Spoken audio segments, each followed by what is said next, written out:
It's time for another story here on Story Time on the Back Porch. We're so glad you've joined us. I'm Lisa.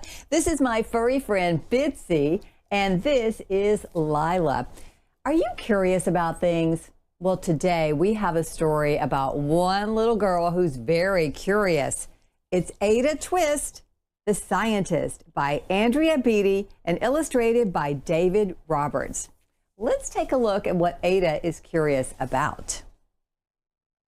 Ada Marie, said not a word till the day she turned 3. She bounced in her crib and turned all around, observing the world, but not making a sound. She learned how to climb and make her big break, with a trail of chaos left in her wake. She ran through the day, chasing each sound and sight, and didn't slow down till she conked out at night. Her parents were frazzled, but tried not to freak as Ada grew bigger and still did not speak. Clearly young Ada, with lots in her head, would have something to say when it ought to be said. That's just what happened when Ada turned 3. She tore through the house on a fact-finding spree and climbed up the clock just as high as she could. Her parents yelled, "Stop!" as all good parents would. Ada's chin quivered, but she did not cry. She took a deep breath, and she simply asked, "Why? Why does it tick and why does it talk? Why don't we call it a granddaughter clock? Why are these pointy things stuck to a rose? Why are these hairs up inside of your nose?" She started with why, and then what, how, and when. By bedtime, she came back to why once again. She drifted to sleep as her dazed parents smiled at the curious thoughts of their curious child, who wanted to know what the world was about. They kissed her and whispered, "You'll figure it out." Her parents kept up with their high-flying kid, whose questions and chaos both grew as she did.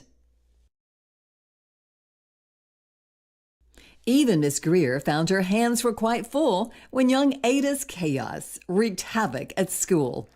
But this much was clear about Miss Ada Twist. She had all the traits of a great scientist.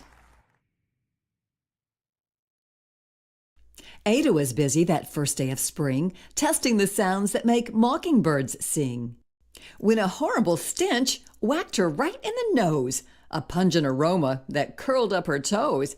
"Zowie!" said Ada, which got her to thinking. "What is the source of that terrible stinking? How does a nose know there's something to smell? And does it still stink if there's no nose to tell?" She rattled off questions and tapped on her chin. She'd start at the start, where she ought to begin. A mystery, a riddle, a puzzle, a quest. This was the moment that Ada loved best. Ada did research to learn all she could of smelling and smells, both the stinky and good. One hypothesis Ada thought could be true. The terrible stink came from Dad's cabbage stew. She tested and tested, but soon Ada knew it was time to come up with hypothesis 2. Then zowie! The stink struck again, just like that. Hypothesis 2, "It's caused by the cat." the cat couldn't make such a stink on its own. It needed perfume and some fancy cologne. So young Ada tested. The test was a flop. She started again, but her parents yelled, "Stop!" Ada Marie, to the thinking chair now, by the time we count to 3. "Enough," said her mother. That's it. Said her dad. Her parents were frustrated, frazzled, and mad. "Why? Ada questioned. Her mother said, "No." What?" Ada queried. Her father said, Go. You ruined your supper. You've made the cat stink. Enough with your questions. Now sit there and think. She looked at her parents. Her heart turned to goo. Poor Ada Twist didn't know what to do. She sat all alone by herself in the hall, and Ada once more could say nothing at all.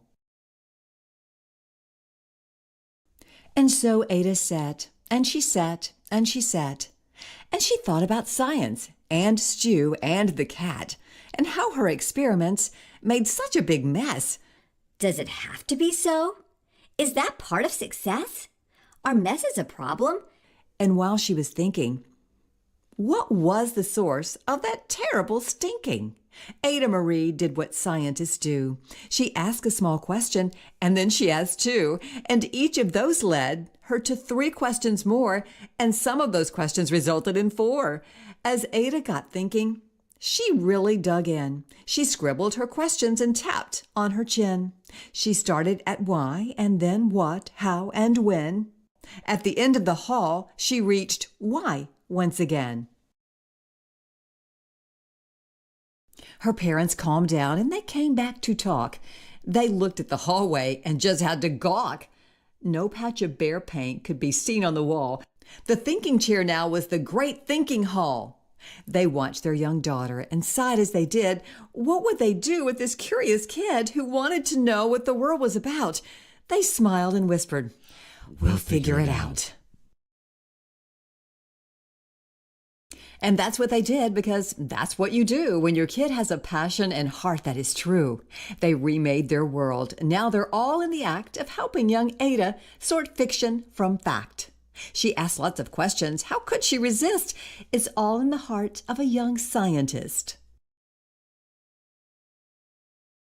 And as for that smell, what can Ada Twist do but learn all she can with her friends in grade 2? Will they discover the stink that curls toes? Well, that is the question, and someday, who knows? Lyla, do you think cats smell? I think she does. You know what? Asking questions is a really good thing. That's how we learn. What a fun story today. Ada Twist, scientist. We're so glad you joined us today. I hope you'll join us again for another great story right here on Storytime on the Back Porch. Be sure to subscribe.